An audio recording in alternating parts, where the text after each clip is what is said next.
क्या आपको मालूम है कि सबसे पहले जिस संगीतकार ने फिल्म में संगीत देने के लिए सबसे ज्यादा फीस ली थी, उस फिल्म में पुरुष आवाज में सिर्फ एक गाना था, और ये गाना था मोहम्मद रफ़ी और खान मस्ताना का। कौन थी ये फिल्म और कौन था ये गाना, बताएंगे आपको। आप बस कीजिए थोड़ा इंतजार और देखते रहिए यादों के झरोखे से।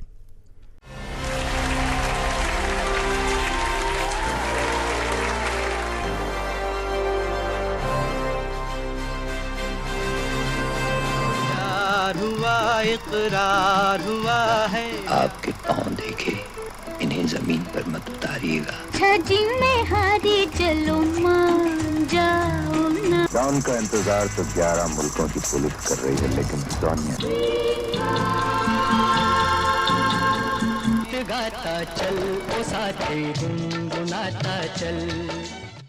नमस्कार, इस एपिसोड में हम बात करेंगे हिंदी सिनेमा के बादशाह मोहम्मद रफ़ी की और उनके उन गानों की जिनके दम पर संगीतकारों ने अपने फिल्म निर्माताओं से बेहिसाब पैसे वसूले। कभी डाल इधर भी तेरा के तक तक नैन थक गए, के तक तक नैन थक गए जिंद मेरी ये। दोस्तों, भारत में फिल्म में संगीत देने के लिए फिल्म निर्माता से सबसे पहले और सबसे ज्यादा पैसे चार्ज करने वाले संगीतकार थे गुलाम हैदर।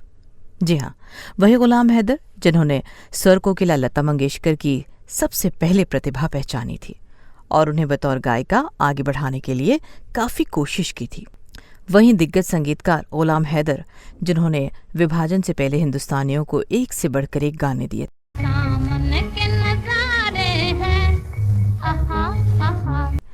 किताबें बताती हैं कि विभाजन के बाद संगीतकार गुलाम हैदर पाकिस्तान चले गए थे, लेकिन बम्बई की फिल्मों में संगीत देने के लिए वो लाहौर से बम्बई के चक्कर लगाते रहते थे। कहा जाता है कि उसी दौरान संगीतकार गुलाम हैदर को 1947 में एक फिल्म मिली थी, शहीद। इस फिल्म को बना रहा था फिल्मिस्तान और इसे डायरेक्ट कर रहे थे रमेश सहगल। फिल्म में थे दिलीप कुमार और कामिनी कौशल। कहा जाता है शहीद में संगीत देने के लिए संगीतकार गुलाम हैदर ने फिल्मिस्तान से 50,000 रुपये मांगे थे। फिल्मिस्तान गुलाम हैदर को 50,000 देने के लिए तैयार हो गया था। जब 1948 में शहीद रिलीज हुई थी तो गुलाम हैदर को उनके काम के लिए मिले थे पूरे 50,000 रुपये। शहीद में संगीतकार गुलाम हैदर ने कमाल का संगीत दिया था। इस फिल्म में मोहम्मद रफ़ी का गाया एक गाना तो आज भी लोगों के दिलों में देशभक्ति की तरंगें उठाता है। खिलेंगे फूल उस जगह पे तू जहाँ शहीद हो, खिलेंगे फूल उस जगह। इस गाने में मोहम्मद रफ़ी के साथ हैं खान मस्ताना। गुलाम उठ वतन के दुश्मनों से इंतकाम ले, इन अपने दोनों बाजुओं से खंजरों का काम ले। शहीद में पुरुष आवाज में ये अकेला गाना है, बाकी के गानों को गाया है अलग अलग गायिकाओं ने। मोहम्मद रफ़ी और खान मस्ताना के गानों को लिखा है राजा मेहंदी अली खान ने। जमीन नहीं तेरा वतन है, आसमां शहीद हो, जमीन नहीं। जानकारों का मानना है कि उस वक्त भी संगीतकार नौशाद हिंदी सिनेमा में नंबर 1 की पोजीशन पर विराजमान थे, लेकिन जहां तक उनके मेहनत आने का सवाल था तो वो अब भी कारदार स्टूडियो में कुछ 100 रुपये की मासिक वेतन पर काम कर रहे थे। किताबें बताती हैं कि 1944 में आई फिल्म रतन में नौशाद ने कमाल का संगीत दिया था, लेकिन इसके बावजूद उनकी फीस बढ़ाई नहीं गई थी। वो अभी बेहद कम पैसे पर काम कर रहे थे।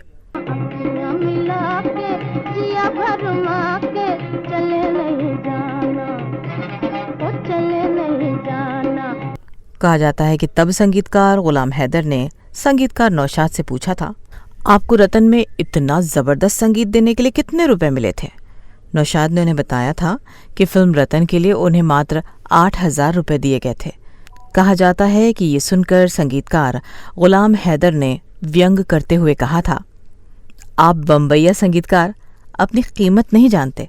मुझे देखिए, मैं लाहौर से यहाँ बम्बई आया और फिल्म निर्माता से पूरे 50,000 रुपये वसूल लिए, जबकि आप नाम मात्र के पैसे लेकर हिट पर हिट फिल्में दिए जाते हैं।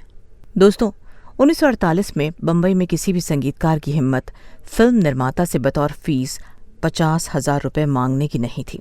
लेकिन लाहौर से बम्बई आकर संगीतकार गुलाम हैदर ने फिल्मिस्तान से पूरे 50,000 रुपए वसूल लिए थे। चमन के वास्ते चमन के बाहुबा शहीद हो। मोहम्मद रफ़ी और खान मस्ताना के एक गाने की कीमत उस साल सबसे ज्यादा लगी थी। वतन की राह में वतन के नौजवान शहीद हो।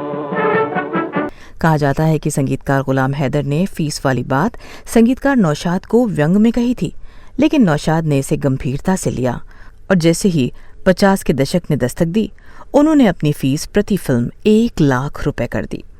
कहा जाता है कि 40 के दशक के आखिर और 50 के दशक की शुरुआत में संगीतकार सी रामचंद्र लगातार संगीतकार नौशाद को पीछे छोड़ने की जुगत में लगे थे।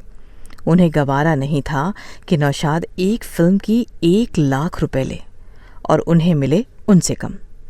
आखिर सी रामचंद्र ने भी जोर लगाया और 1955 में फिल्म आज़ाद में संगीत देने के लिए उन्होंने निर्माता SM श्रीरामुलु नायडू से उतने ही पैसे ले लिए जितना नौशाद लेते थे, यानी 1 लाख रुपए। इस फिल्म में लता मंगेशकर ने सी रामचंद्र के लिए बेहद खूबसूरत गाने गाए थे।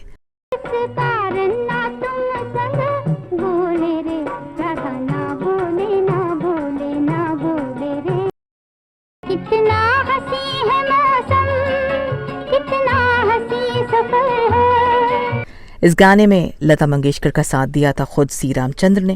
साथी है खूबसूरत ये मौसम को भी खबर है।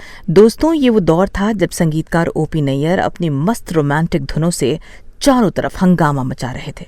आशा भोसले उनके साथ थी, मोहम्मद रफ़ी उनके साथ थे। वो तेरी चाल है नागन जैसे जोगी तुझे ले जाएंगे। आखिर उन्होंने भी अपने काम की मुंहमांगी कीमत लेने की सोची और 1957 में आई फिल्म नया दौर के लिए फिल्म निर्माता BR चोपड़ा से पूरे 1,50,000 रुपए वसूल लिए। ये देश है वीर जवानों का, अलबेलों का, मस्तानों का, इस देश का यारो। इस फिल्म में मोहम्मद रफ़ी के गानों ने ऐसी छटा बिखेरी कि BR चोपड़ा को OP नैयर को 1,50,000 देने में जरा भी संकोच नहीं हुआ। जब ऐसे चिकने चेहरे तो कैसे न नजर फिसले। किताबें बताती है कि इसके बाद फिल्म की इस रेस को संगीतकार शंकर जयकिशन ने और हवा दी और थोड़े ही समय बाद प्रति फिल्म 2,50,000 रुपए लेकर वो इस दौड़ में सबसे आगे निकल गए। वो चले झटक के दामन मेरी आरज़ू मिटा के। दोस्तों, टॉप के हर संगीतकार ने अपने काम की बढ़िया कीमत वसूली, लेकिन उनकी फिल्मों में पुरुष आवाज में जो तीर चले उनमें ज्यादातर पर मोहम्मद रफ़ी का नाम लिखा था। जोगी तुझे ले जाएंगे जिंद मेरी ये। हुआ इकरार हुआ है। आपके पाँव देखे इन्हें जमीन पर मत उतारिएगा। छजी में हारी चलो मान जाओ ना। डॉन का इंतजार तो 11 मुल्कों की पुलिस कर रही है, लेकिन सोनिया गाता चल ओ साथी गुनगुनाता चल।